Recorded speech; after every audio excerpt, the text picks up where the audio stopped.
students, I'm Ashal Sharma, your educator. I hope you guys are doing well. So today we are going to start with our short-term course, and this short-term course is related to paper 1. So as I told you, I am Aanchal Sharma and ये पूरी journey में you will be with me.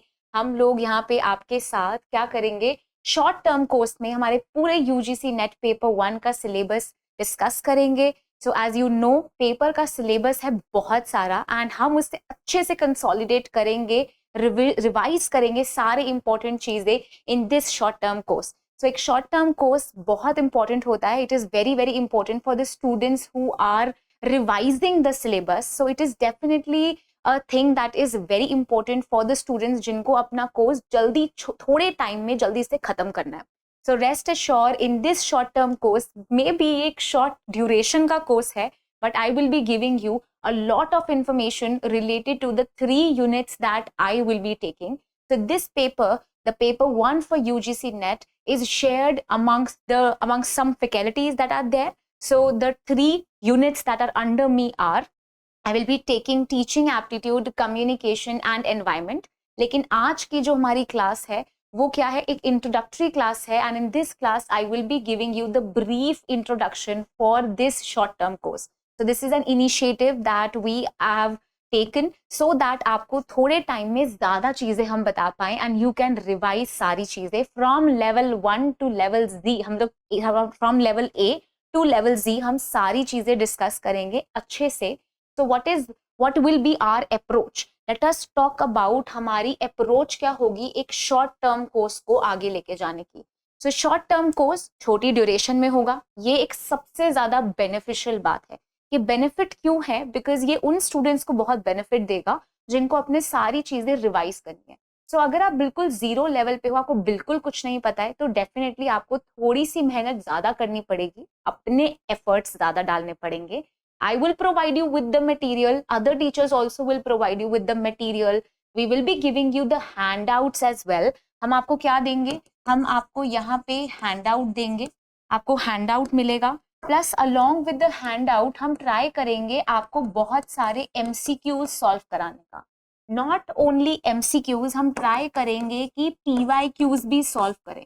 Because we all know that UGC का syllabus तो fixed है. लेकिन जिस तरीके से क्वेश्चंस आते हैं वो चेंज होते रहते हैं, right? So the paper is becoming more and more comprehensive. So when it comes to learning the things properly and you, what is more important is again and again PYQ solve करना so that you understand how the questions are asked, right? So our approach would be to give you more and more handouts. आपको काफी सारे handouts मिलेंगे. Then हम आपको बहुत ही easy और बहुत ही ल्यूसिड लैंग्वेज यूज करके, सबसे ज्यादा होता ही प्रॉब्लम यहाँ पे है दैट रिसर्च में मैम बहुत डिफिकल्ट टर्मिनोलॉजीज यूज हो गई हैं. So we will be using easy and lucid language so that you remember the things more. I will be tapping on your short term memory so that वो long term में convert हो. बारी बारी हम आपको क्या कराएंगे, MCQs एंड PYQ सॉल्व कराएंगे. Then one thing that is very very nice and I am sure this will benefit you a lot. हम क्या लेंगे, हम लोग mock tests भी लेंगे. हम काफी सारे आपके लिए mock test लेंगे, MCQs कराएंगे, आपको PYQ सॉल्व कराएंगे हर यूनिट के बाद. जैसे मैराथन सेशन होती है, हर यूनिट के बाद आपको इतनी प्लेथोरा ऑफ इंफॉर्मेशन मिल चुकी होगी दैट उसके बाद MCQs एंड PYQ सॉल्व करके you will say that okay course तो बहुत ईजी है, isn't it? So paper 1 के बारे में थोड़ा सा डिस्कस करेंगे in this class. In this class we will be talking about the syllabus that is there in UGC paper 1.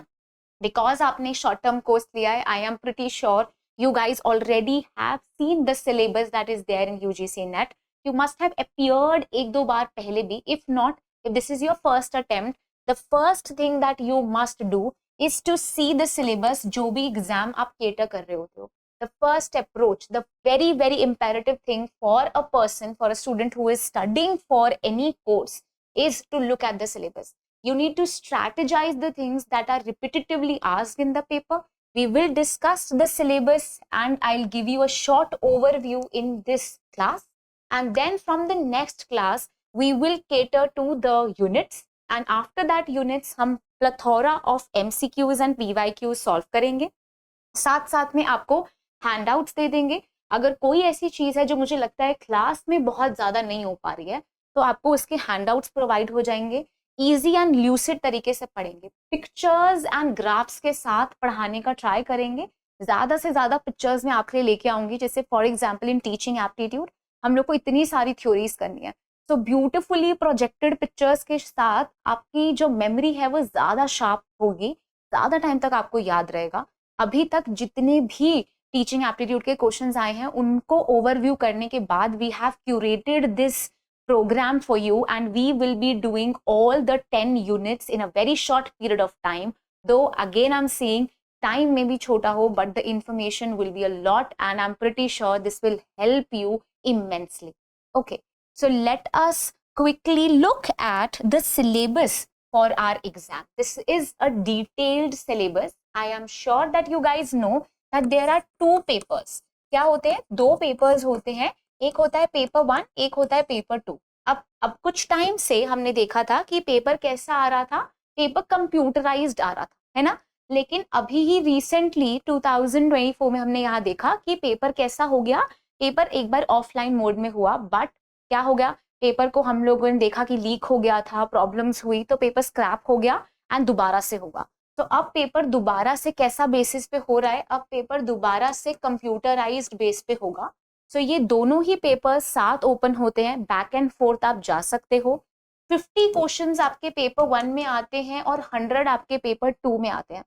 This means in classes में जो आपका शॉर्ट टर्म कोर्स पेपर 1 का है, आपको 50 में से 50 लाने की हेल्प हम कराएंगे, right. So you have to trust on us. Of course हम भी आप पे ट्रस्ट करते हैं, because it is of course a two way process, as I already से हमेशा ही मैं अपने हर बैच में बोलती हूँ, teaching definitely is a two way process. एक टीचर आपको सिर्फ प्रोवाइड कर सकती है, but your efforts are definitely required. So we will be giving you all these MCQs, all these mock tests, all the pictures that are needed.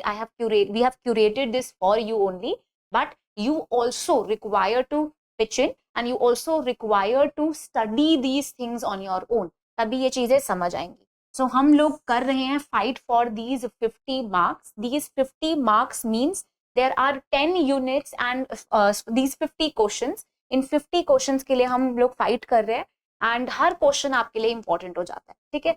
सारे questions important हैं, 50 में से 50 ही सही होने चाहिए। This should be your approach for this 50 question, that for these 50 questions in front of you we have 10 units.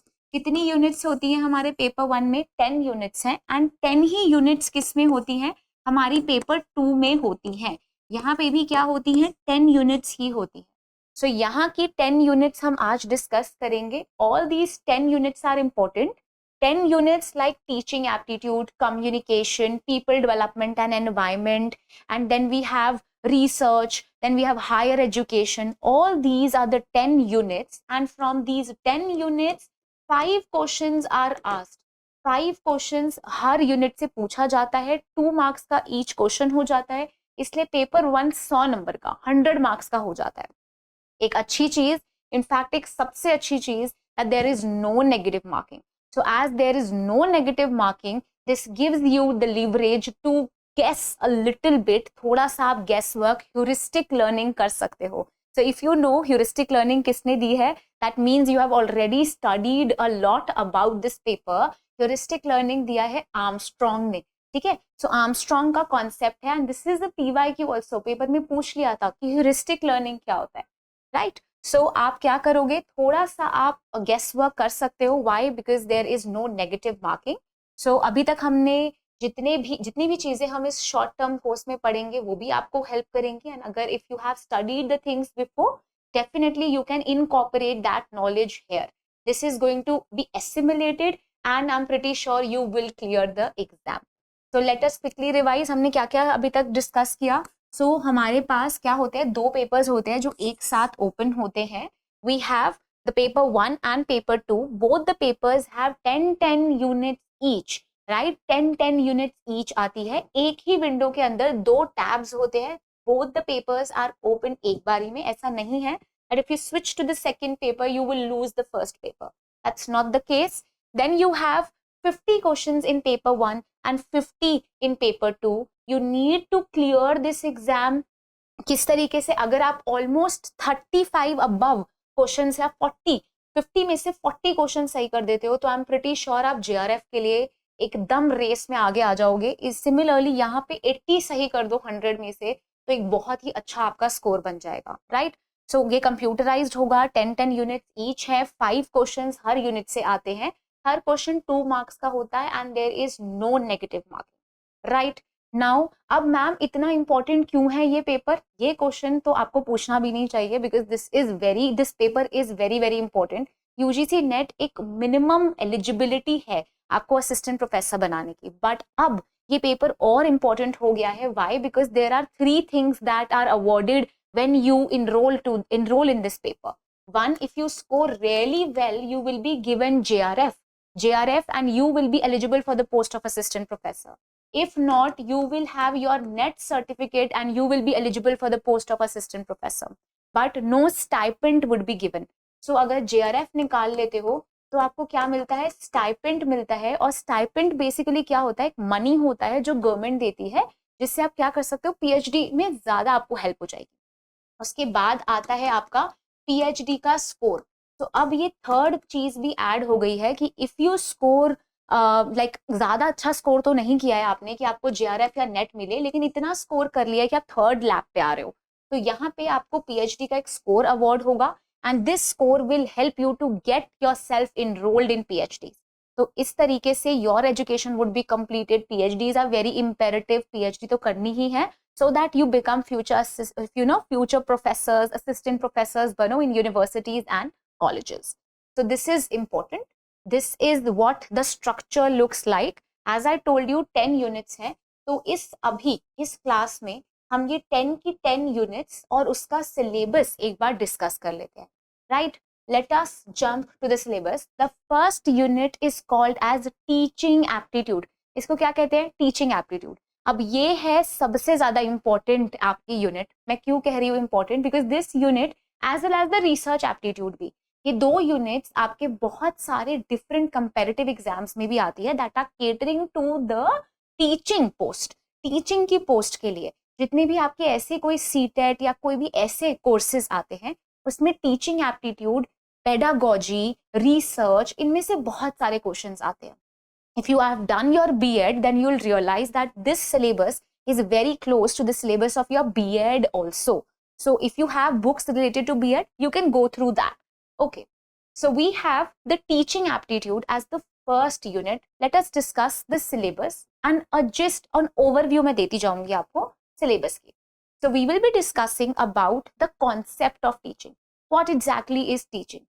Teaching is what? Teaching होता है जब आप क्या करते हो? फैक्ट्स, फिगर्स और कोई इंफॉर्मेशन देते हो from more knowledgeable person to a less knowledgeable person, that is teaching. And इस क्लास के अंदर, इस यूनिट के अंदर हम कॉन्सेप्ट ऑफ टीचिंग पढ़ेंगे।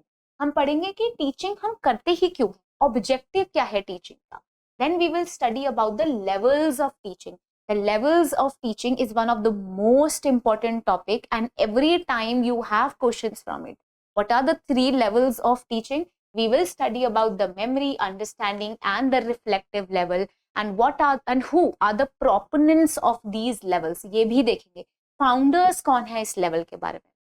साथ में हम लोग यहाँ पे पढ़ेंगे the way in which teaching proceeds in the class. We will also study about the phases of teaching. क्या देखेंगे? phases of teaching. किसने दिया phases of teaching से लेकर what are the 3 phases of teaching, what are the 3 kinds of what are the 3 kinds of education that are there, formal, informal, non-formal. ये कुछ चीजें हैं that are difficult, I know, थोड़ा सा close proximity के अंदर इनकी definitions हैं, but we will study these things in detail. Okay, then we will study about the characteristics of teaching and the basic requirements of teaching. We will also look at what the effective teaching looks like, which brings me to a very important topic, that is the key behavior and the helping behavior. That is definitely the favorite question of UGC NET. तो वो भी हम पढ़ेंगे. Then we will look at the learners. So as we have discussed about the teaching, उसके साथ the characteristics of a good teacher साथ में ही पढ़ेंगे. And we will also look at the learner. These are the 2 very important scopes that are there when it comes to teaching. So without a teacher and without a learner, no teaching can happen. For a TL process to go forward, for a teaching learning process or a phase to go forward, it is important that you have a learner and you have a teacher. So हम लोग class में characteristics of a good teacher, characteristics of a good learner पढ़ेंगे. We will also study about the types of knowledge that are needed by the learner and who are the different kinds of learners. कौन से learners होते हैं? What are the characteristics of a learner who is there at the adolescent stage या फिर एक adult stage पे? उनका academic, social, emotional, cognitive level कैसा होता है? ये सारी चीजें हम देखें. Now this word cognitive brings me to a very important topic that is called as the domains of teaching. हम domains of learning के बारे में बात करेंगे, जिसे हम और भी क्या कहते हैं, Bloom's taxonomy के नाम से जानते हैं. We will study about the 3 domains. That is what? That is the cognitive domain. The cognitive domain is the domain related to your brain, the mental capability. Then we will study about the second domain, that is the effective domain. Affective domain किससे related है? Effect से related है. आपके ऊपर क्या effect पड़ता है, आपके इमोशंस पे क्या इफेक्ट पड़ता है. उसके बाद है आपका psychomotor domain. The psychomotor domain is related to your hand, though this doesn't look like a hand, but it is with your hands. मतलब आप अपनी kinesthetic activities क्या क्या करते हो, तो हम उसके बारे में पढ़ेंगे. Right? Then we will study about the factors that can affect your teaching. And along with the factors, आजकल तो ICT बहुत ज्यादा पूछा जाने लगा है. ठीक है, ये नीचे भी हम लोग इसे डिस्कस करेंगे. फैक्टर्स अफेक्टिंग टीचिंग के अंदर हम क्या देखते हैं? What are the support materials? Instructional facilities क्या होती है? Methods of teaching क्या होते हैं? क्या ये क्लास हमारी स्टूडेंट सेंटर्ड है या मेरी क्लास एक टीचर सेंटर्ड है? What do you mean by simulation? What do you mean by probing? These are the questions जो यहाँ से रेज होंगे and we will study about that. Karl Rogers की सेल्फ डायरेक्टेड थ्योरी हर बार paper में आ जाती है. Solo taxonomy से questions आते हैं, तो हम उन सब के बारे में क्लास में पढ़ेंगे. ठीक है. Then we'll study about the what kind of learning environment is needed in the class and how instructional facilities and tools make the class more interesting. To capture the attention of the people and to or the students and to motivate the students, these things are important. And a teacher needs to know these things. आप future teachers ही बन रहे हैं, lecturers ही बन रहे हैं. So you need to grab the attention of the students. Then we will study about the methods and also we will look at the teacher-centered learning methods and the student-centered learning methods. We will look at the types of teaching that can be offline and online. We will look at these very important things. जब भी हम online methods of teaching देखते हैं, तो उसके अंदर हम पढ़ेंगे स्वयं, स्वयंप्रभा and MOOCs. इस बारी भी in 2024, you had about 2 questions related to this only. What is the full form of MOOC? Massive Open Online Courses. Which is the first Indian MOOC? स्वयं ही हमारा first Indian MOOC है. स्वयं प्रभा क्या है? 34 DTH channels थे, अब increase हो गए. कितने चैनल्स हो गए? चैनल्स के नेम क्या हैं? These are the things जो आपको बारी बारी पूछे जाते हैं. कोऑर्डिनेट्स पूछते हैं, आपके क्वाड्रेंट्स पूछते हैं. These are the few things that I will show you in the class only. हम डायरेक्टली यहाँ पे क्या करेंगे, क्लास में वेबसाइट खोलेंगे और रिवाइज करेंगे चीजों को, बिकॉज ये बारी बारी पूछा जा रहा है पेपर में. ये चीजें रिडंडेंट कभी नहीं होंगी. They are always asked. ICT paper में बहुत इंपॉर्टेंट हो गई है. We will look at the teaching support material where we will system where we will study about the traditional method of teaching. We will study about the modern method of teaching and the ICT based teaching. So the modern method of teaching, like the blended teaching. Blended teaching कौन सी teaching है? Blended teaching होती है जिसके अंदर हम लोग क्या करते हैं, हमारा टेक्नोलॉजी भी यूज करते हैं और ट्रेडिशनल मेथड्स भी यूज करते हैं, ब्लेंड कर देते हैं. What do we mean by flip classroom? ऐसे कॉन्सेप्ट हम डिस्कस करेंगे. Collaboration, cooperative teaching, jigsaw puzzle of teaching क्या होती है, फिश बॉल स्ट्रैटेजीज क्या है टीचिंग की, ये सब पढ़ेंगे. Then we have evaluation system. So without evaluating, how would you come to know that the child has already understood the concepts that you were trying to tell them? So this means that the elements and the types of evaluation are important. We will study about the innovations that are there in the teaching system and the evaluating systems. We will also study about the curriculum. आजकल तो curriculum models आ जाते हैं paper में, जैसे Hilda Taba का model आ गया. So we will study about Hilda Taba's model, CIPP model. These are the multiple models, right? We will also study about the types of parents, the styles of parenting, the styles of learning. We will study about the theories of learning. So जैसे ही आपने cognitive, affective and psychomotor domain देखा, यहीं पर ही theories भी add कर दो. हम लोग काफी सारी theories करेंगे, जैसे कि we will study about Piaget, Erikson, etc. So every theory, whether it is operant conditioning or classical conditioning, would be discussed in the class, and we will learn it in the class only, right? Let us move forward and look at the syllabus related to research aptitude now. Now again, research aptitude एक बहुत ही important unit है because it is asked in your exam. So now one trick that you can see कि अगर आपका कोई paper है जो कि suppose आपका इंग्लिश का पेपर है, तो इंग्लिश में क्वालिटेटिव डेटा कलेक्ट होता है, क्वांटिटेटिव नहीं. तो यहाँ पे थोड़ा सा कभी कभी आप देख सकते हो कि रिसर्च इजी आ जाएगा अगर आपका ह्यूमैनिटीज सेक्शन, ह्यूमैनिटीज बैकग्राउंड के पेपर हैं, और थोड़ा सा क्वांटिटेटिव ज्यादा क्वेश्चंस आएंगे, क्वांटिटेटिव रिसर्च से रिलेटेड क्वेश्चंस आएंगे. अगर आपका कैसा पेपर है, अगर आपका जो पेपर 2 है वो आपका आप कह सकते हो कि आपका ह्यूमैनिटीज तो नहीं है, ठीक है. जैसे अगर आपका बीकॉम साइड से है तो क्वांटिटेटिव डेटा आ जाएगा, तो थोड़ी सी आप कॉमन सेंस यूज करोगे. Otherwise in the class we will discuss about everything. This time also research सारा हमारी क्लास में से ही आया था, बहुत ही इजी रिसर्च एप्टीट्यूड आया था. आपको समझाएंगे हम the meaning of research, then we will do the types of research. Now this is a question that is again and again asked, what do you mean by experimental research, ठीक है. क्या और क्या नाम होता है एक्सपेरिमेंटल रिसर्च का, action research क्या होती है.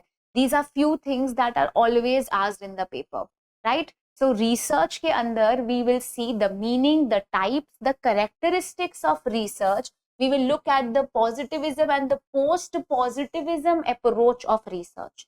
Then we will study about the method of research. कि research करते ही कैसे है, एक क्या method हमें use करना है.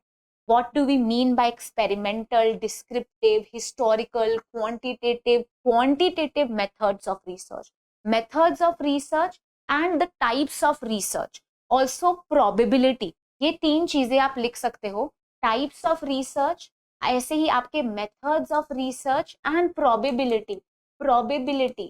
Also scales.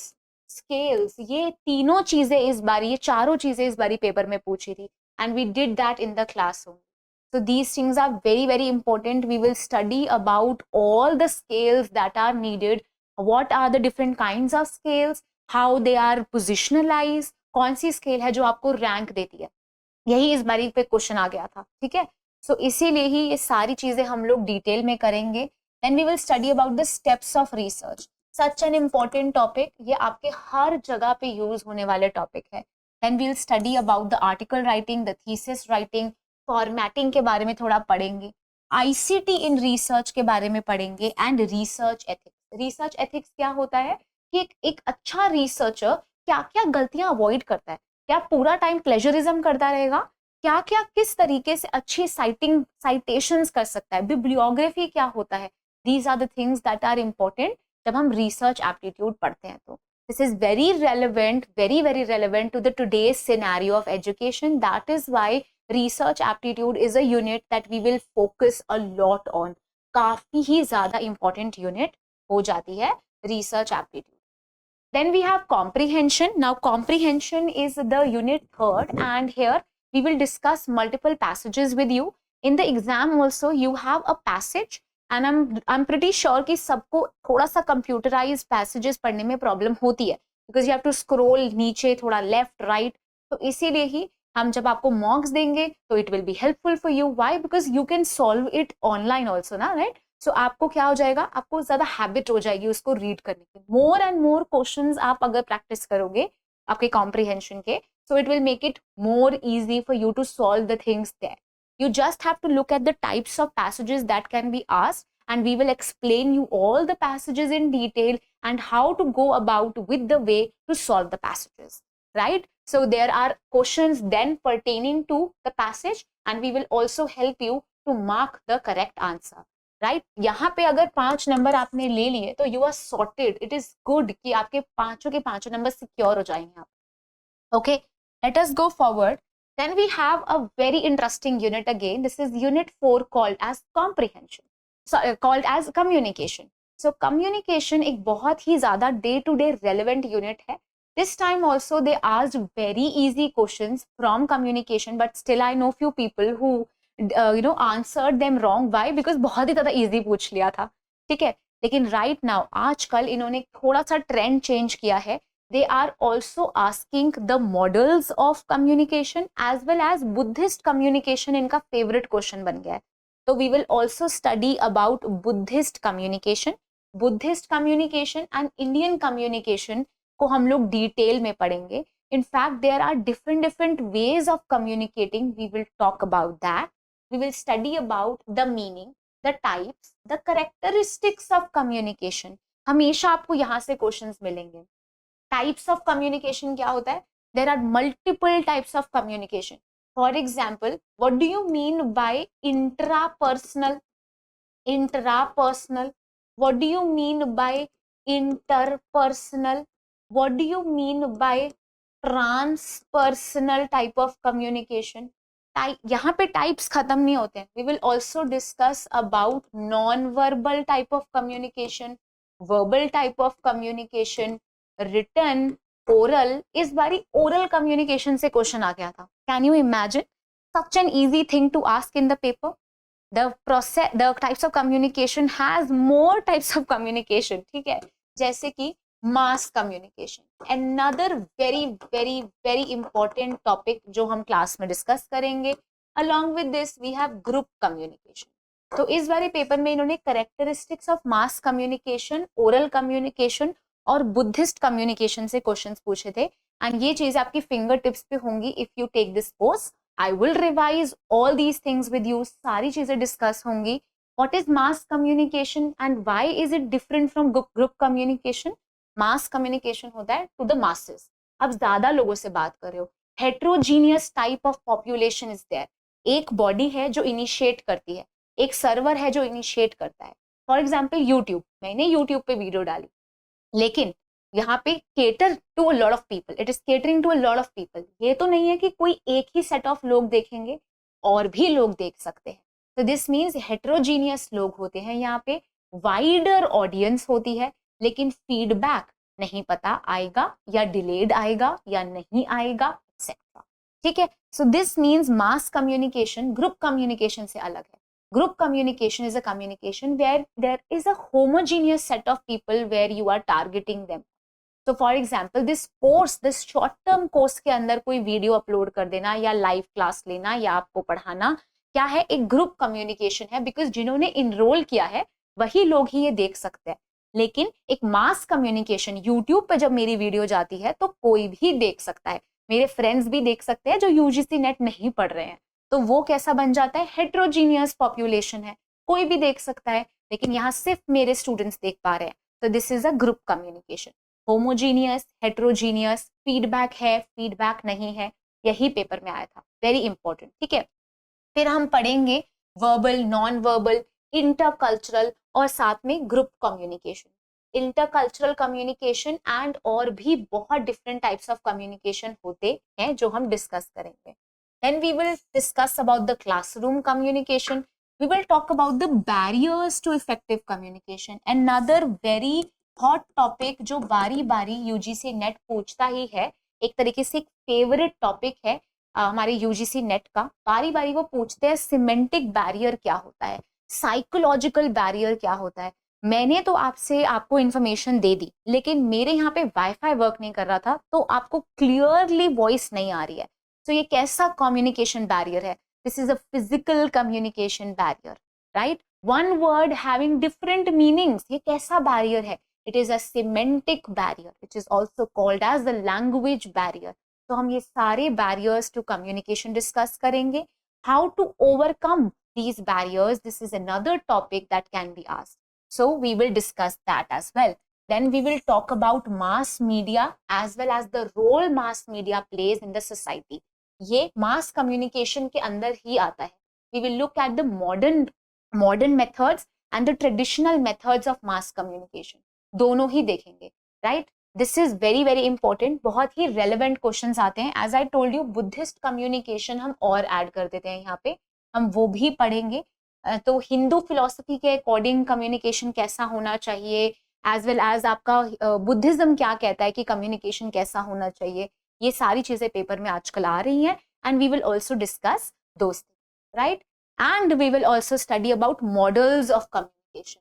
और क्या देखेंगे? मॉडल्स ऑफ कम्युनिकेशन भी देखेंगे. फॉर एग्जाम्पल अभी कुछ टाइम पहले ही जो पेपर हुआ उसके अंदर क्या पूछ लिया कि बर्लोज मॉडल कैसा होता है. SMCR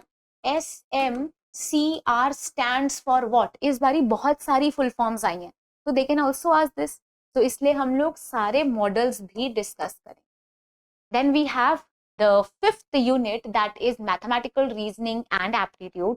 A unit that is a little bit scary, I know, but if you practice things and if you know कि concepts ही कैसे आते हैं, सारी चीजें नहीं करनी होती हैं. अगर किसी को ये समझ आ गया है कि कौन से टॉपिक्स आपको बस लेने हैं और ढंग से उन्हें पढ़ के जाना है. फॉर एग्जाम्पल अगर आपको पता लग गया है कि परसेंटेजेस से बहुत क्वेश्चंस आते हैं, ठीक है, अगर आपको पता लग गया है प्रोबेबिलिटी एक बहुत इंपॉर्टेंट क्वेश्चन है, अगर आपको पता लगा प्रॉफिट एंड लॉस से बहुत क्वेश्चंस आते हैं, डिस्टेंस से क्वेश्चंस आते हैं, तो आप वही प्रैक्टिस करके जाओ. सारी चीजें प्रैक्टिस करोगे तो jack in all master in none. ठीक है, ज्यादा पढ़ने के चक्कर में जो इंपॉर्टेंट चीजें हैं वो छूट जाती हैं. That is why this short term course is important. हम वही चीजें पढ़ाएंगे तो पेपर में आ रहा है, right? So we will discuss about the types of reasoning that are there. We'll study about number system, letters, codes, as well as relations. Then we will study about the mathematical aptitude part. We will study about fraction, time, distance, ratio, proportion, percentage, profit and loss, interest and discounting, as well as averages. अब ये सारी चीजें ना ही सिर्फ यहाँ काम आएंगी आपको, बट आपके डेटा इंटरप्रिटेशन में भी तो आएंगी ना. आपका डेटा इंटरप्रिटेशन जो आपका DI है उसमें भी आएगा. And I know a lot of people जो कहते हैं DI सॉल्व नहीं होगा मैम मुझसे. तो इसीलिए ही अगर आपका mathematical reasoning and aptitude part strong हो जाता है तो आपका क्या होता है, DI के पार्ट भी सॉल्व होते हैं.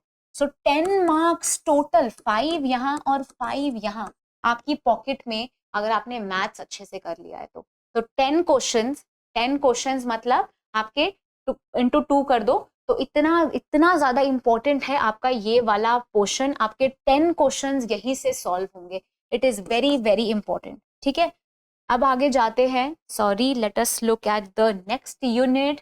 And the next unit is the दुखती रत of a lot of students. I know this unit is called as the logical reasoning. So Nyaya philosophy किसी के साथ न्याय नहीं करता है, अन्याय भी नहीं करता है अगर आपने पढ़ाई करी होती है तो. So what is more important is to study the things very nicely. इस बारी इन्होंने moods, figures and square opposition से नहीं पूछा था, इस बारी ये नहीं आया था, बट इस बारी इन्होंने fallacies बहुत पूछ ली थी. तो to my surprise इन्होंने वेस्टर्न से भी क्वेश्चंस पूछे थे इस बारी, वेस्टर्न fallacies भी पूछी थी, एंड प्लस न्याय फिलोसफी से भी बहुत क्वेश्चंस आ गए थे. तो दोनों ही इंडियन एंड वेस्टर्न रीजनिंग दोनों ही इंपॉर्टेंट हो जाती हैं. तो अब आप कुछ भी नहीं छोड़ सकते हो, बिकॉज लास्ट कुछ टाइम से वेस्टर्न फैलेसीज टच नहीं हो रही थी, मतलब इनफॉर्मल फैलेसीज टच नहीं हो रही थी. तो इसीलिए ही अब इन्होंने वहां से भी पूछा है, तो आपको हम वो भी कराएंगे. We will study about the arguments, the structure of arguments, the categorical propositions, what is P1, P2 होता क्या है, ये M1, M2 क्या होता है, मिडिल टर्म क्या होता है, ये बेसिक चीजें आ रही हैं पेपर में. मूड्स एंड फिगर्स भी करेंगे. इस बार नहीं आया तो क्या हुआ, नेक्स्ट बार ही आ सकता है. स्क्वायर ऑफ ऑपोजिशन समझेंगे, क्वांट्ररी, क्वांट्रडिक्टरी, इनमें डिफरेंस क्या होता है. Then we will study about evaluating and distinguishing the deductive and the inductive reasoning and the analogies that are there. they also asked about a lot of they also asked about analogies इस बारी, तो वो भी ढंग से पढ़ेंगे. then we will also try to study about the Venn diagrams and Indian logic. So Indian logic and the means of knowledge is a very important topic. बहुत important topic है, इसको extra time दो. हम तो कराएंगे ही, but ये extra effort demand करता है. हम लोग अगर आपसे 20 क्वेश्चंस डिस्कस करेंगे तो 30 आप भी खुद से सॉल्व करना। व्हाई? बिकॉज ये एक ऐसी यूनिट है जो एमसीक्यू और पीवाईक्यू सॉल्व करके भी आपको 5 मार्क्स दे देगा, बिकॉज यहाँ से क्वेश्चंस रिपीट हो जाते हैं, यहाँ से क्वेश्चंस डेफिनेटली रिपीट होते हैं। ये यूनिट ही ऐसी है, आपकी जो भी आपका इंडियन लॉजिक का पार्ट है, यहाँ पे क्वेश्चंस रिपीट हो जाते हैं। तो try to solve as many PYQs as possible. We will study about the different pramanas. Pramanas क्या होते हैं? How to get the knowledge, how do you get the knowledge. आप देखते हो परसेप्शन से, आप देखते हो इन्फ्रेंस से, कंपैरिजन से, शब्द मतलब वर्बल टेस्टिमनी, अर्थपति मतलब implication, then we have anupalabdhi that is non apprehension. इन सब मीन से आपको क्या मिलती है? नॉलेज मिलती है। ये क्या होते हैं? आपके प्रमाणाज होते हैं। ये सब पेपर में आते हैं। फून पेपर का फेवरेट क्वेश्चन है, वो पेपर में आता है। Structure and the kinds of inferences paper में आता है। व्याप्ति पेपर में आता है। हेत्वभास दैट इज द फैलेसी, ये भी पेपर में आती है। सो फॉर्मल इनफॉर्मल यहाँ से आ जाते हैं, और यहाँ पे हेत्वभास से भी आता है। साथ में न्याय फिलॉसफी से भी बहुत क्वेश्चंस आए हैं इस बारी। किससे आए हैं? सो न्याय फिलॉसफी, फिलॉसफी आपकी फिंगर टिप पे होनी चाहिए। These are the things that are very important for you. Then आ गया एक again a little bit tricky part, that is the data interpretation. Data interpretation is of course a part that can give you 5 marks, but you need to solve 1 DI daily. We will be giving you DIs and we will discuss the top DIs that have been asked, all from a very difficult part, from a very difficult level to a very easy level, सारे discuss कर लेंगे। लेकिन यहाँ पे आपकी मेहनत, as I told you again, will fetch you good marks, because कितने DI हम डिस्कस कर सकते हैं? ज्यादा आपको ही डिस्कस करने पड़ेंगे, खुद ही सॉल्व करने पड़ेंगे, ठीक है? तो अभी से ही, आज से ही ट्राई करो रात को सोने से पहले 1 DI डेली का सॉल्व करना है। अगर मैथ का पार्ट अच्छे से कर लेते हो तो DI में आपको क्या हो जाएगी? बहुत हेल्प हो जाएगी। So we will have quantitative qualitative data. Mostly हम देखते हैं कि क्वांटिटेटिव डेटा ही आता है आपके पास। डेटा इंटरप्रिटेशन के लिए आपको मैथमेटिकल पोर्शन ढंग से करना ही पड़ेगा। प्रॉफिट एंड लॉस से भी कभी कभी रिलेटेड क्वेश्चन आ जाते हैं, ठीक है? अगर एग्जामिनर बहुत ही गुस्सा होगा आपसे और बिल्कुल ही अच्छे मूड में नहीं है, तो ऐसा भी हो सकता है इनकम एक्सपेंडिचर रिलेटेड दे दे। तो इसीलिए ही हर तरीके का DI सॉल्व कर लेंगे, ताकि आपके 5 मार्क्स भी आपकी पॉकेट में, right? Let us go further and discuss about ICT, one topic that is very relevant today, and they always ask difficult questions from this topic. तो थोड़े से आपके क्या कह सकते हो आप, आपको न्यूज़पेपर पढ़ना चाहिए अगर आप ICT में अच्छे नंबर लाना चाहते हो। तो ये चीज आपको याद रखनी चाहिए। Why? Because right now there are a number of malwares, right now there are a number of number of viruses that are being introduced, so they can ask current things as well. They ask a lot of things about memory, storage. So computer के बारे में पूछते हैं, generations of computer के बारे में पूछते हैं, इंटरनेट के बारे में पूछते हैं। Then they also ask about normal things like internet and intranet, email के बारे में पूछते हैं। तो you will be given a lot of, we will solve a lot of questions related to terminologies, abbreviations, audio video conferencing tools क्या हैं अलग अलग। we will study about the digital initiatives, and yeah, tools से मुझे याद आया कि teaching aptitude के अंदर भी बहुत सारे टूल्स पूछे जा रहे हैं आजकल, बिकॉज ICT तो वहां भी इंपॉर्टेंट है। सो फॉर एग्जाम्पल माइंडमिंस्टर क्या है, कैनवा क्या है, so these are the multiple tools that are needed in the teaching. So ICT plus teaching दोनों ही एक साथ क्लोज प्रॉक्सिमिटी की यूनिट्स हैं, एंड इंटरडिसिप्लिनरी क्वेश्चंस भी आ सकते हैं। They always keep on asking about the multiple tools. For example, teaching में LMS is a very hot topic. We will also study about LMS. What is LMS? LMS stands for learning management systems. ये वो systems होते हैं जहाँ पे teacher अपना course launch कर सकती है, ठीक है? तो टीचर यहाँ जाती है, अपना कोर्स बनाती है, बच्चे वहां आकर क्या करेंगे? उन कोर्सेज को सॉल्व करते हैं, and teacher can monitor their growth also. So this is how technology is used in the class. So यहाँ पे ICT and teaching can be asked together. ICT and maths can be asked together. क्योंकि I think 2 years back they asked about the downloading speed. Okay, downloading speed of the files. Then there is always one topic called as conversion, तो इस बार भी conversion से question आया है।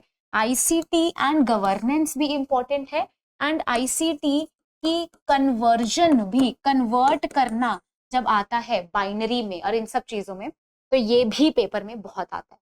तो conversion ढंग से कराएंगे, बहुत इंपॉर्टेंट है ये topic. And we will also study about the multiple abbreviations, we'll study about internet, intranet, and these are the top important things. Virus, Trojan horse क्या होता है, malwares कौन से हैं, what are the what do you mean by phishing? These are the things that are always asked in the paper, so we will discuss that also. Then we have people development and environment, another unit that is a little bit, I won't say very difficult, but yes, इसका level भी अच्छा आता है। Definitely come से कम एक question ऐसा पूछा जाता है जो आपके करंट अफेयर से रिलेटेड हो, तो इसीलिए to keep yourself updated you need to read more and more newspapers. क्या पढ़ना होता है, न्यूज़पेपर्स पढ़ना ही पड़ेगा आपको। फॉर एग्जाम्पल बीडर रिएक्टर से क्वेश्चन आ गया था इस बारी क्या था, क्या कोई ऐसा बीडर रिएक्टर है जो इंडिया में है? यस, बीडर रिएक्टर सबसे पहले इंडिया में तमिलनाडु में ही खुला था, प्रोटोटाइप तमिलनाडु में ही लॉन्च हुआ था। हमारे पास there is an availability of uranium, but uranium इतना ज्यादा तो नहीं है, तो हम थोरियम यूज करना चाहते हैं, उसके लिए हमने बीडर रिएक्टर प्लांट्स लगाए हैं। अब यही से ही क्वेश्चन आ गया। एंड न्यूज़पेपर में कुछ टाइम पहले ही नरेंद्र मोदी की एक फोटो आई थी जहां पे he was launching the breeder reactor in Tamil Nadu. So these are the things that they always ask questions from. These hot newses are very, very important. These current affairs are very important. So we will be looking at the topics that are again and again repetitively asked, right? We will study about what? The Millennium Development Goals and the Sustainable Development Goals. दोनों ही set में in 2024 questions आया था Millennium Development Goals, Sustainable Development Goals. Goals, targets, indicators and publications को chronology में लगाओ, ascending से descending order में, ये क्वेश्चन आ गया था। नेक्स्ट दूसरी वाली मॉर्निंग शिफ्ट में क्या क्वेश्चन आया, कितने मिलेनियम डेवलपमेंट गोल्स हैं, कितने मिलेनियम डेवलपमेंट टारगेट्स हैं, कितने एसडीजी गोल्स हैं, कितने टारगेट्स हैं। सो this is the question that they ask. It was like the most easy thing that they can ask in environment. Environment में से इससे ज्यादा इजी क्वेश्चन इतने टाइम से कभी नहीं बना था। It was very very easy. We did everything in the class in our course, and हम short term course में भी discuss करेंगे। A very important question, Millennium Development Goals का time period as well as all the goals and the indicators as well as the targets should be on your fingertips. Okay, then we will discuss about the protocols also, conventions, protocols। बताओ UNFCCC क्या था, उसके बाद हमें क्या मिला, उसके अंदर हमें मिला Agenda 21। What is Agenda 21? Agenda 21 में 21 stands for what? These are the things that are detailed questions and they are asked in the paper. पूछा जाता है POPs क्या होते हैं? POPs होते हैं persistent organic pollutants, the dirty dozens। ये कौन सा प्रोटोकॉल इनके बारे में बात करता है? PAN क्या होता है? These are the things that are important and they always ask questions in the same. Then we will study about how pollution is created in the environment. Pollution is another very important and a very repetitive question that they ask. So हम लोग देखेंगे anthropogenic activities and their impacts on the environment. Anthropogenic activity क्या होता है? Human activities. Because of human activities किस तरीके से pollution हो रहा है and environment को क्या हो रहा है? Deteriorate हो रहा है environment पे effect हो रहा है। So we will study about the environmental issues, जैसे कि logical, regional और global level पे क्या problems आ रही हैं। एयर पॉल्यूशन पढ़ेंगे। एयर पॉल्यूशन, एयर पॉल्यूटेंट्स कितने टाइप के होते हैं, प्राइमरी सेकेंडरी, कौन से एयर पॉल्यूटेंट्स होते हैं, पैन की फुल फॉर्म क्या होती है, टू टाइप्स ऑफ स्मॉग कौन सी है, लॉस एंजलिस स्मॉग और लंदन स्मॉग में फर्क क्या है, फोटोकेमिकल स्मॉग का फॉर्मूला क्या है। These are the things that are asked in the paper. Will study about water pollutants. Water pollutants कैसे होते हैं, point sources, non point sources. Soil pollution क्या होता है, नॉइज पॉल्यूशन क्या होता है, waste management, very important, waste management से क्वेश्चंस आते हैं। ठीक है, उसके बाद हम पढ़ते हैं biochemical, hazardous, electronic waste. Then we will study about the chemical change, global warming. Global warming क्या है, ग्लोबल वार्मिंग किस वजह से हो रहा है, ग्लोबल वार्मिंग पोटेंशियल क्या है हमारी गैसेस का, कौन सी गैसेस हमें लिमिट करनी है. These are the things that are asked in the paper. We'll study about the natural and the energy resources. We'll study about the solar, wind, soil, hydro. Then we have the geothermal, biomass, nuclear, as well as the forest resources that we have. तो renewable and non renewable resources के बारे में भी हम पढ़ेंगे. फिर हम पढ़ेंगे डिजास्टर्स क्या होते हैं and what are the mitigation strategies, ठीक है, उनको कर्ब करने के लिए. Very important, we'll study about the Environmental Protection Act, we'll study about the multiple protocols that are there. इस बारी भी पेपर में क्या आया था, इस बारी में पेपर में आ गया था इंटरनेशनल सोलर अलायंस. तो क्या होता है international solar alliance, India and France ने मिलकर हाथ मिलाया और बोला कि हम लोग क्या करेंगे, सूर्यपुत्रास है ना, सूर्यपुत्रास क्या था, another PYQ for you. हमारे पास tropic of cancer and tropic of capricorn, ये इक्वेटर है, उनके बीच में आने वाली जितनी भी कंट्रीज है उन्हें सूर्यपुत्रास कहा जाता है. ये countries are very efficient and they can create a lot of energy using sunlight. तो ये सारे नरेंद्र मोदी ने इन कंट्रीज को सूर्यपुत्रास बोल दिया और इनको यूज करके इंडिया एंड फ्रांस अब क्या करेगा, सोलर एनर्जी बनाएगा. सोलर एनर्जी दो तरीके से होता है, थर्मल, आप थर्मल मेथड्स यूज कर सकते हो जैसे सोलर कुकर्स, या फिर आप क्या कर सकते हो, फोटोवोल्टिक सेल्स यूज कर सकते हो जिसमें हमें सिलिकॉन का यूज आता है. तो इंडिया अब सिलिकॉन भी क्रिएट करेगा. सिलिकॉन कितने तरीके का आता है, फोटोवोल्टिक सेल्स कितने तरीके के होते हैं, these are the things that are asked. इस बारी पूछा था ट्रॉपिक ऑफ कैंसर और ट्रॉपिक ऑफ कैप्रिकॉर्न के बीच में आने वाली कंट्रीज को सूर्यपुत्रास कहते हैं. इससे रिलेटेड क्वेश्चन आ गया था. प्लस यहाँ का हेडक्वार्टर कहाँ है, यहाँ पे हेडक्वार्टर है हमारा इंटरनेशनल सोलर अलायंस का headquarter is in Gurugram, right. So these are the things that are important. ये सारी चीजें हमें जल्दी से रिवाइज करनी है एफिशिएंटली सो दैट आपको ज्यादा टाइम तक याद रहे. वाटर पॉल्यूशन से क्वेश्चन आया था, आपसे क्या पूछा था, आपसे डिजीजेस पूछ ली थी. वाटर बॉर्न डिजीजेस क्या होती है, right right. Water borne diseases के एग्जाम्पल्स बताओ. ये सारी चीजें आपसे आती हैं, बारी बारी पेपर में पूछी जाती हैं. Then we will also study about the waste management system. Will study how the waste is manage. What do you mean by incineration, incineration क्या होता है, what do you mean by fuel gas, fuel gas क्या है. सो ये छोटे छोटे terms जिन से questions आते हैं, इनको हम क्लास में पढ़ें.